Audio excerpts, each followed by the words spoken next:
Baik, Assalamualaikum warahmatullahi wabarakatuh. Puji syukur kehadirat Allah Subhanahu wa Ta'ala yang telah memberikan rahmat, hidayah, serta karunia-Nya, sehingga kita dapat berkumpul di room Zoom ini untuk melakukan presentasi pada mata kuliah akuntansi perpajakan. Nah, sebelum memulai presentasi ini, izinkan saya perkenalkan diri. Perkenalkan, saya Risa Aulia selaku moderator pada presentasi kelompok 5 di mata kuliah akuntansi perpajakan. Nah, untuk mempersingkat waktu, langsung saja saya akan mengenalkan anggota kelompok dari kelompok 5 ini. Yang pertama ada Heri Dwi Agung Laksono, kemudian ada Nurul Alia Salsabila, ada Farhan Zaki, Nurhayati Widi Utami, Anissa Helvi Syafila, dan Sinta Belani. Untuk mempersingkat waktu, langsung saja kepada Sinta Belani dipersilahkan untuk membagikan share screen-nya.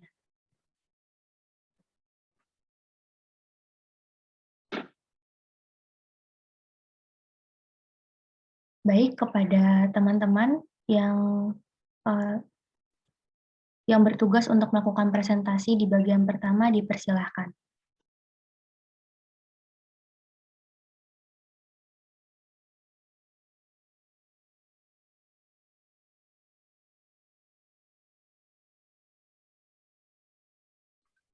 Baik, terima kasih kepada moderator atas waktu yang diberikan.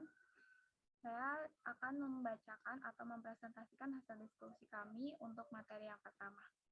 Mungkin untuk moderator bisa di next slide. Ya, baik. Kepada Nur dipersilahkan untuk menyampaikan materi dalam aspek perpajakan dalam pendapatan, penghasilan, dan penjualan. Kepada Nur dipersilahkan.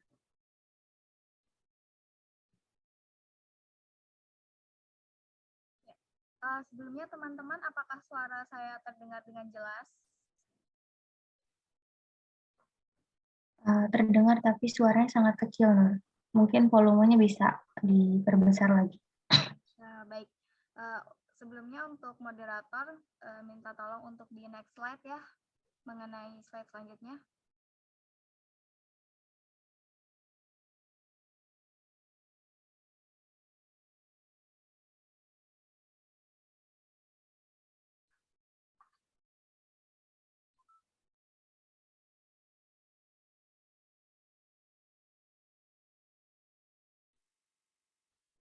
Baik, di sini saya akan menyampaikan mengenai penghasilan sebagai objek pajak penghasilan.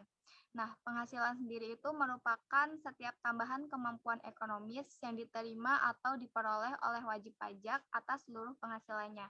Nah, hal ini dijelaskan atau dipasalkan dalam pasal 4 ayat 1 Undang-Undang Pajak Penghasilan.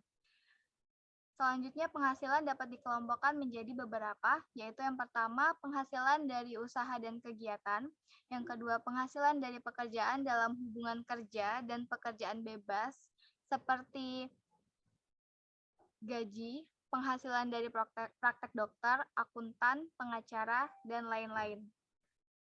Selanjutnya, penghasilan dari modal yang berupa harta gerak ataupun harta tak gerak seperti bunga, dividen, royalti, sewa keuntungan penjualan, atau hak yang tidak digunakan untuk usaha, dan lain-lain. Selanjutnya yang terakhir itu ada penghasilan lain-lain, contohnya seperti pembebasan utang, hadiah, dan lain-lain.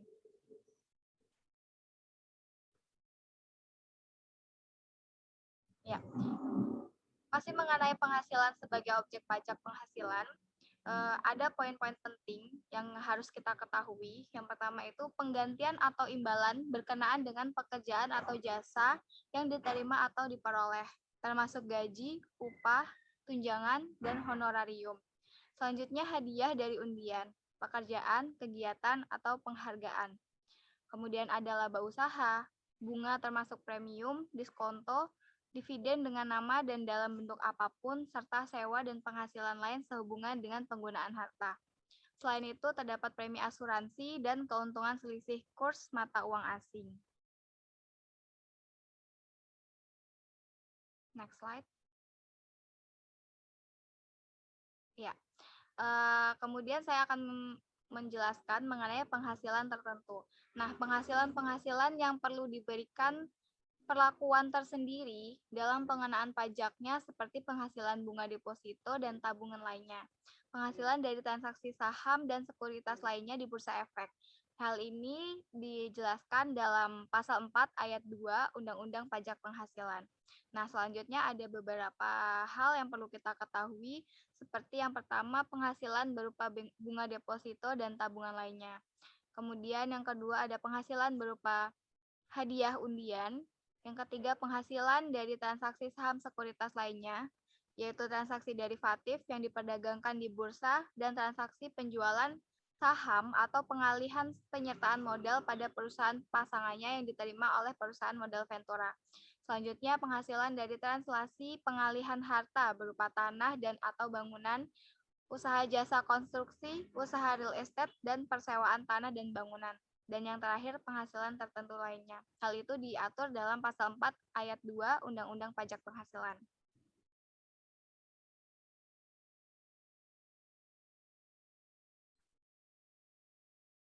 Ya, selain mengenai jenis dan contoh penghasilan, Undang-Undang Perpajakan juga mengatur tarif pajak.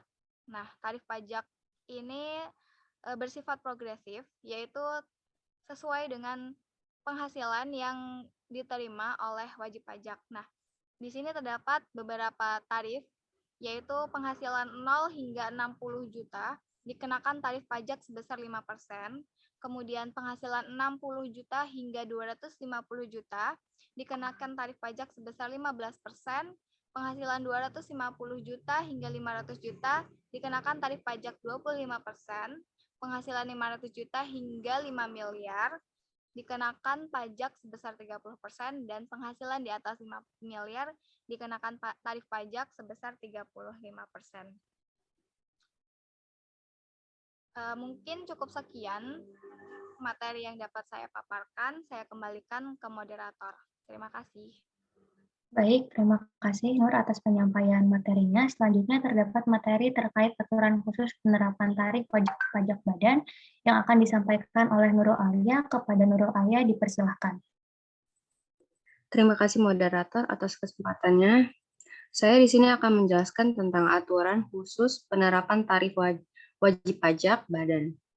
Pasal 17 ayat 1 huruf B terdapat unsur kekhususan yang diatur dalam pasal 17 ayat 2B yang menyatakan wajib pajak badan dalam negeri berbentuk persero terbuka yang sahamnya paling sedikit 40% dari jumlah keseluruhan saham yang disetor tersebut, diperdagangkan di bursa efek di Indonesia dan memenuhi persyaratan tertentu lainnya, dapat memperoleh tarif sebesar 5%, lebih rendah daripada tarif sebagaimana dimaksud dalam pasal 17 ayat 1 huruf B dan pasal 17 ayat 2A Undang-Undang Pajak Penghasilan yang selanjutnya diatur dengan tahu berdasarkan peraturan pemerintah.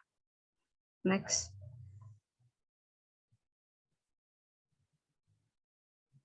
Ya, berikut ada perhitungan penghasilan kena pajak, yaitu ada pajak terutang sama dengan tarif dikali penghasilan kena pajak. Selanjutnya ada penggabungan penghasilan orang pribadi, itu terdiri dari pembukuan dan pencatatan. Next. Di sini ada perhitungan penghasilan kena pajak bagi UMKM. Ada 2 poin, yaitu yang pertama ada UMKM dengan penghasilan bruto tertentu. Sesuai peraturan pemerintah nomor 23 tahun 2018, UMKM dengan omset bruto di bawah 4,8 miliar setahun dapat menggunakan tarif PPh final sebesar 0,5% dari penghasilan bruto. Poin yang kedua ada UMKM dengan status PKP.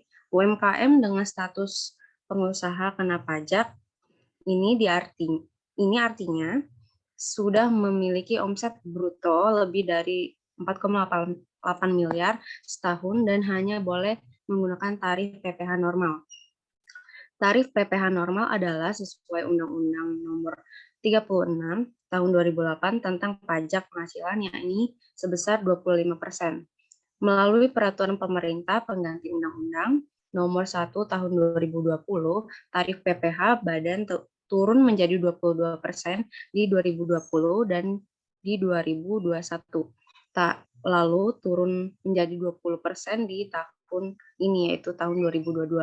Dan tambahan 3% menjadi 17% khusus untuk perseroan terbuka. Next. Nah, berikut ada contoh soal, yaitu ilustrasi perhitungan pajak Tuan A pengusaha toko kelontong pada tahun pajak 2022. Di sini ada tabelnya. Untuk jurnalnya sendiri, yaitu ada PPh final UMKM sebesar 3.500.000 di debit, kas dan bank sebesar 3.500.000 di kredit. Next.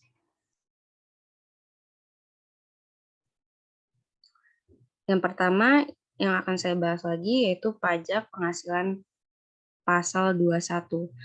Yaitu pajak penghasilan pasal 21 itu pajak atas penghasilan berupa gaji, upah, honorarium, tunjangan, dan pembayaran lain yang diterima atau diperoleh wajib pajak orang pribadi dalam negeri sehubungan dengan pekerjaan atau jabatan, jasa, dan kegiatan.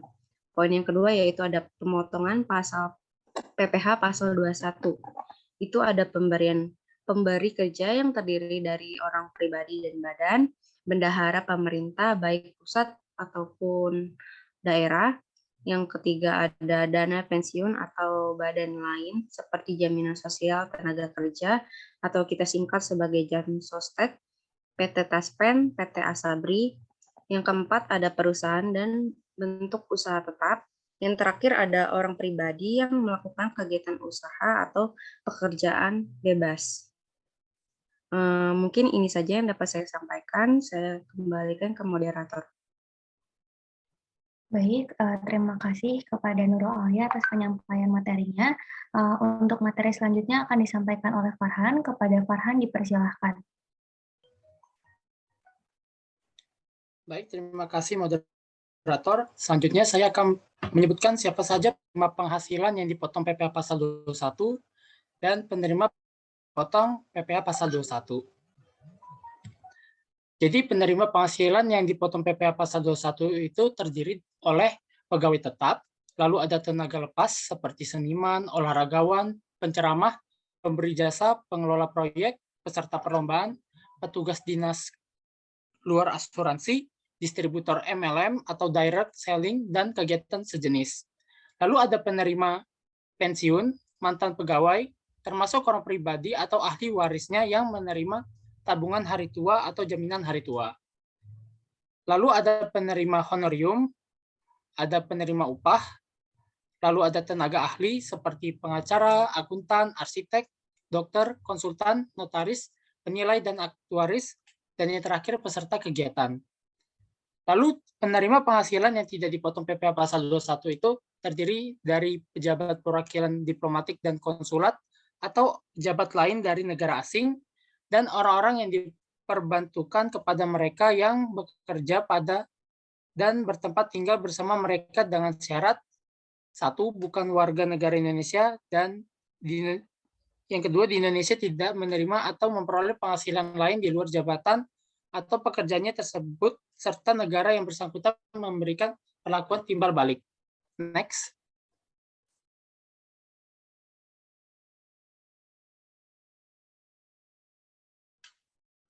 Selanjutnya adalah pajak penghasilan pasal 22. Pajak penghasilan pasal 22, atau disebut juga PPh pasal 22, dimaksudkan pajak yang dipungut atas transaksi pembelian barang yang bersumber dari APBN atau APBD, dan transaksi yang dilakukan oleh lembaga-lembaga atau badan tertentu, baik badan pemerintah maupun badan swasta, yang berkenaan dengan kegiatan di bidang impor atau kegiatan usaha di bidang lainnya. Next.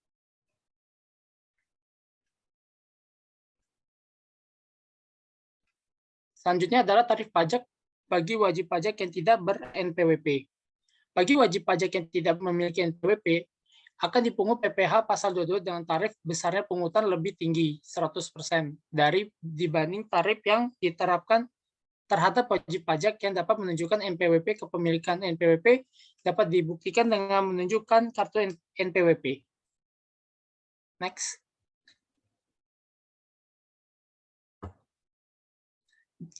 Selanjutnya ada contoh soal tentang pemungutan PPh pasal 22. Sebagai contoh, PT Wahana adalah distributor tunggal semen 3 roda yang menjual semen seharga 400 juta kepada PT Sarana Jaya secara tunai. Tarif PPh pasal 22 adalah sebesar 0,25% dari dasar pengenaan pajak. Next.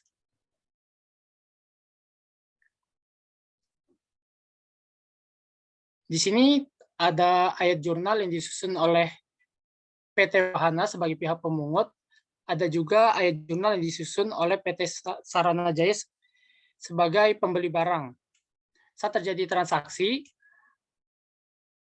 oleh PT Wahana mencatat kas dan bank sebesar 401 juta, pada PPh pasal 2 terutang dikredit sebesar 1 juta dan penjualan sebesar 400 juta. 1 juta itu diperoleh dari 400 juta dikali 0,25% tadi. Lalu saat penyetoran PPh pasal 22, PPh pasal 22 terutang sebesar 1 juta di debit, pada kas dan bank sebesar 1 juta di kredit. Lalu ayat jurnal yang disusun oleh PT Sarana Jaya saat membeli barang, pembelian sebesar 400 juta dan PPh pasal 22 sebesar 1 juta di debit, pada kas dan bank sebesar 401 juta di kredit. Lalu saat pengkreditan pajak, PPh terutang sebesar 1 juta di debit dan PPh pasal 22 sebesar 1 juta di kredit. Next. Sekian materi yang dapat saya paparkan. Selanjutnya saya kembalikan kepada moderator. Baik, terima kasih Farhan atas presentasinya. Untuk presentasi selanjutnya akan disampaikan oleh Heri. Kepada Heri dipersilahkan.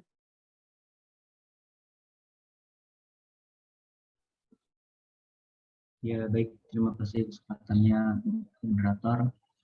Nah, di sini saya akan menjelaskan tentang pajak penghasilan pasal 23. Nah, itu berkaitan dengan pemotongan pajak penghasilan pasal 23. Nah, di sini ada contoh soal di mana PT Narada membayar bunga pinjaman kepada PT Nakula sebesar 200 juta. Atas pembayaran tersebut dipotong PPh pasal 23 sebesar 15% dari jumlah bruto. Next slide.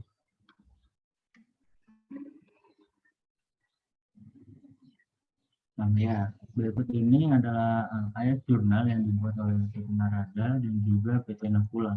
Nah, di sini PT Narada sebagai pemberi hasil itu mencatat biaya bunga sebesar 200 juta di debit, kemudian PPh pasal 23 utang sebesar 30 juta di kredit, dan kas di bank sebesar 170 juta. Besaran PPh pasal 23 terutang yaitu 30 juta didapat dari 200 juta dikali dengan 15%.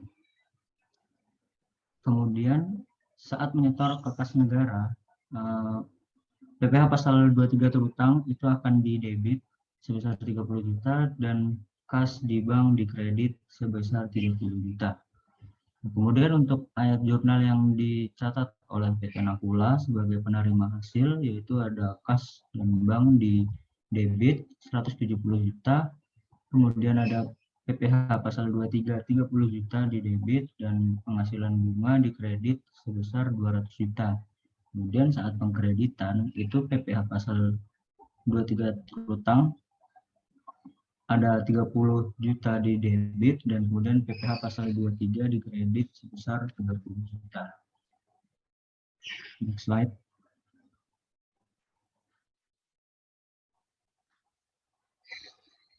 Kemudian ada akuntansi pajak penghasilan pasal 24. Pajak penghasilan pasal 24 merupakan pajak yang terutang atau dibayarkan di luar negeri atas penghasilan yang diterima atau diperoleh dari luar negeri yang boleh dikreditkan terhadap pajak penghasilan yang terutang atas seluruh penghasilan wajib pajak dalam negeri. Makna pengkreditan pajak untuk pasal 24 tersebut untuk menghindarkan pajak berganda.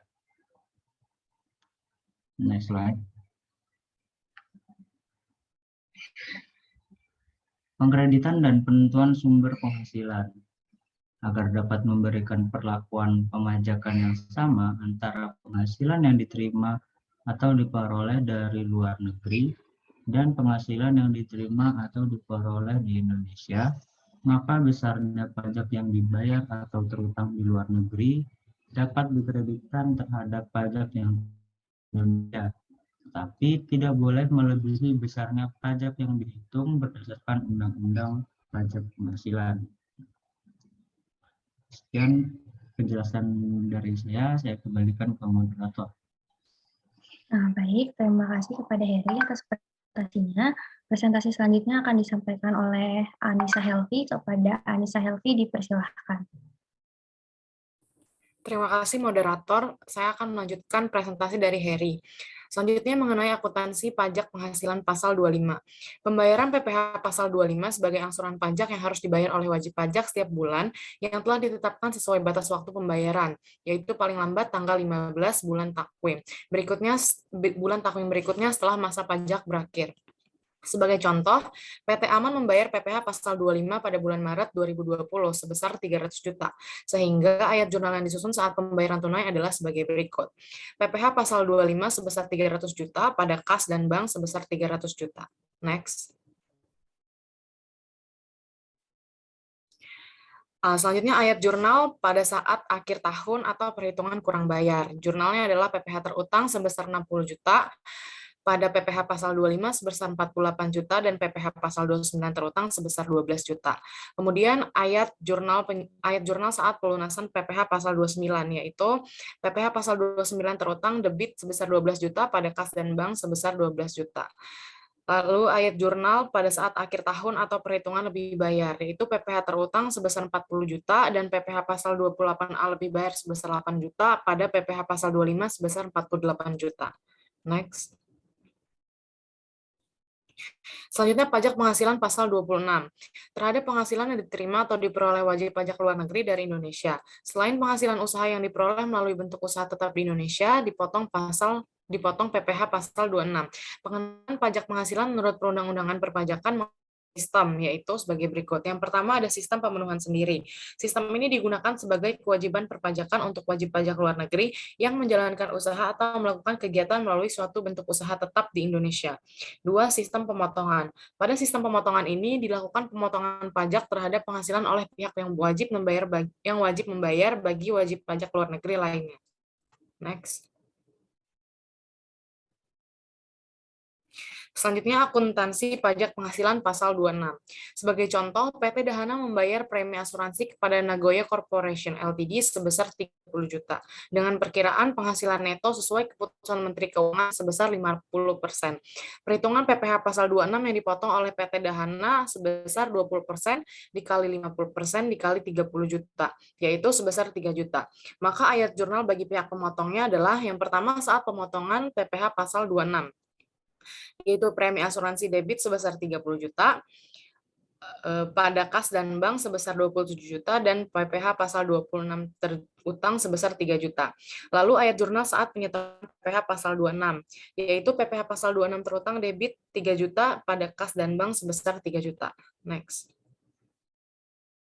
Selanjutnya, akuntansi pajak atas pajak penghasilan yang pengenaannya bersifat final, atau PPh pasal 4 ayat 2. Tuan Arifin memperoleh hadiah undian, diperolehnya dengan cara undian sebesar 100 juta tunai. Maka ayat jurnalnya adalah kas dan bank sebesar 75 juta, dan PPh final sebesar 25 juta, pada hadiah undian sebesar 100 juta. Sekian presentasi yang dapat saya sampaikan, saya kembalikan ke moderator. Baik, terima kasih. Akan masuk ke studi kasus yang akan disampaikan oleh Sinta Bilani. Kepada Sinta Bilani, dipersilahkan. Terima kasih kepada moderator. Di sini studi kasus yang kita ambil yaitu analisis perbandingan pengakuan pendapatan dan pembebanan biaya menurut standar akuntansi keuangan serta undang-undang perpajakan pada perusahaan jasa konstruksi, yaitu pada PT Anugrah Adiatama Jakarta. Nah, selanjutnya implikasi PP nomor 51 tahun 2008 dan PP nomor 40 tahun 2009 mengatakan bahwa 2% dari jumlah bruto untuk pelaksanaan konstruksi yang dilakukan oleh penyedia jasa memiliki kualifikasi usaha kecil. 4% dari jumlah bruto untuk pelaksanaan konstruksi yang dilakukan oleh penyedia jasa yang tidak memiliki kualifikasi usaha.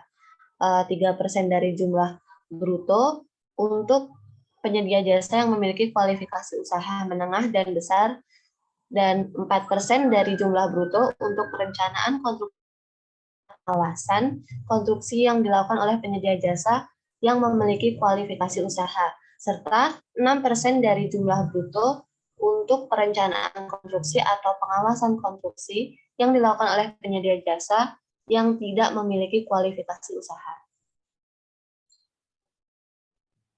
Nah, selanjutnya ke pembahasan. Kebijakan pengakuan pendapatan PT Anugerah Adiatama lebih mengacu pada konsep aktual basic. Perusahaan ini juga melakukan pemeriksaan pekerjaan bersama pengawas lapangan selama pelaksanaan kontrak konstruksi berjalan, yang tujuannya itu untuk menetapkan volume pekerjaan atau kegiatan yang dilaksanakan guna untuk pembayaran hasil pekerjaan. Dalam hal pemotongan pajak, PT Anugerah Adiatama yang merupakan badan usaha tetap ini dikenakan PPh pasal 23 dan nilai yang dikenakan sesuai dengan perjanjian kontrak yang telah ditentukan, serta menentukan dasar pengenaan pajak atau DPP yang diperoleh dari nilai kontrak kerja konstruksi dikali dengan 100/110 dan PPN sebesar 10% serta pemotongan PPh sebesar 4%. Nah, PT Anugerah Adiatama merupakan entitas yang menjadi wajib pajak dan memiliki usaha yang bergerak di bidang jasa konstruksi dalam hal perencanaan dan pengawasan. Pengawasan yang berkualifikasi sehingga besaran pajak terutang yaitu sebesar 4% dan PPN sebesar 10%. PT Anugerah Adiatama mencatat jurnal pengakuan pendapatan yaitu kas atau bank dan PPh pasal 23 pada pendapatan jasa dan PPN keluaran. Selanjutnya itu pengakuan pendapatan menurut PSAK nomor 34 tentang akuntansi jasa konstruksi. Yang pertama itu PSAK ini menyatakan yang pertama, nilai pekerjaan konstruksi dapat diestimasi secara andal. Nah, dari hasil penelitian kami, PT Anugerah Adiatama sesuai karena dalam hal kebijakan pengakuan pendapatan, PT Anugerah Adiatama lebih mengacu pada konsep aktual basic.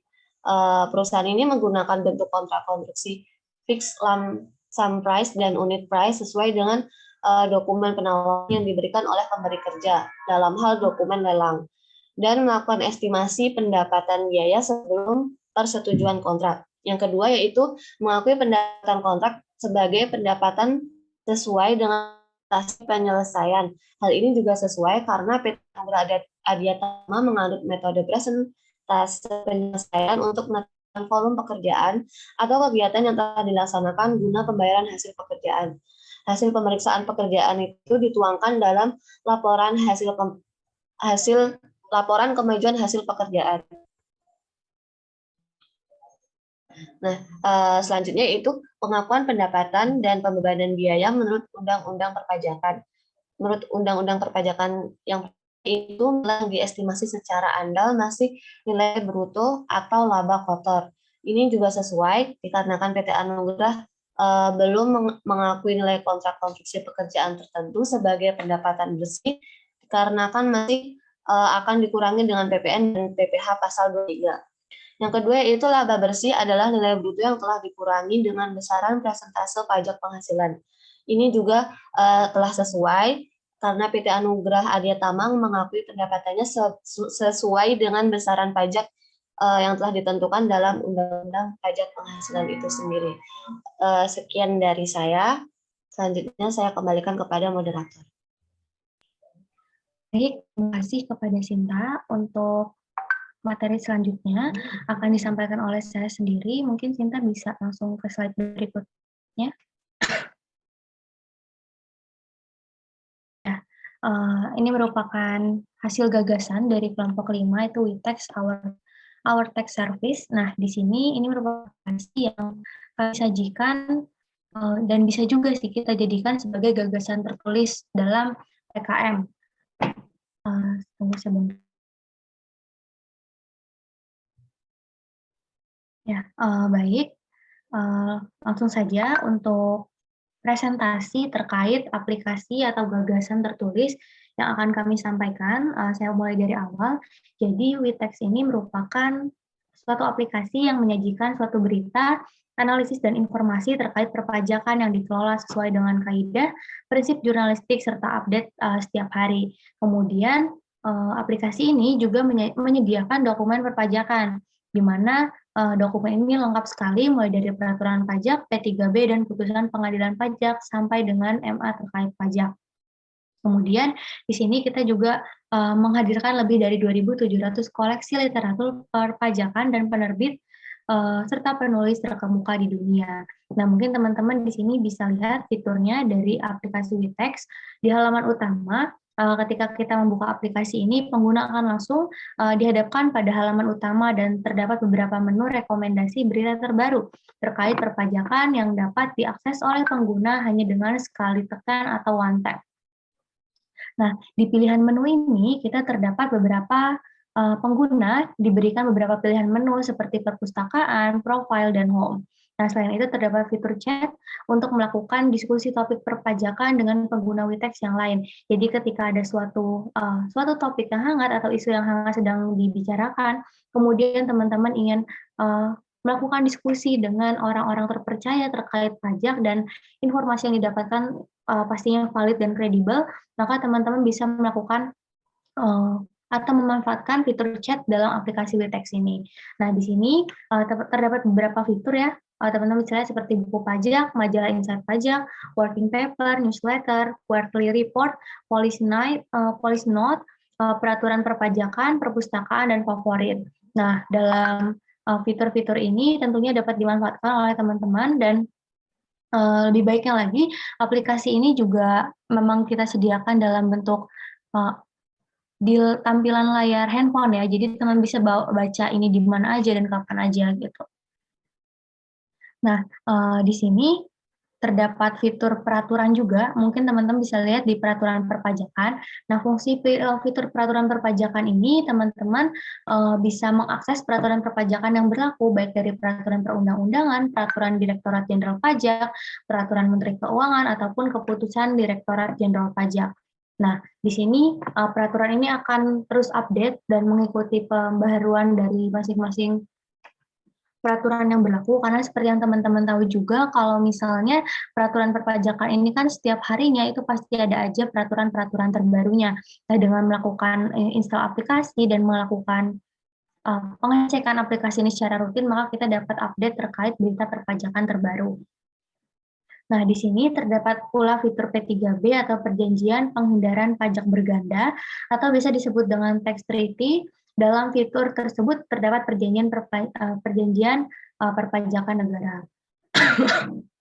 Jadi dari setiap negara, nggak cuma Indonesia aja nih gitu, tapi dari semua negara kita bisa melakukan akses tersebut. Kemudian terdapat fitur putusan MA atau Mahkamah Agung. Nah, di sini kita dapat melihat suatu kasus sengketa pajak yang diajukan peninjauan kembali.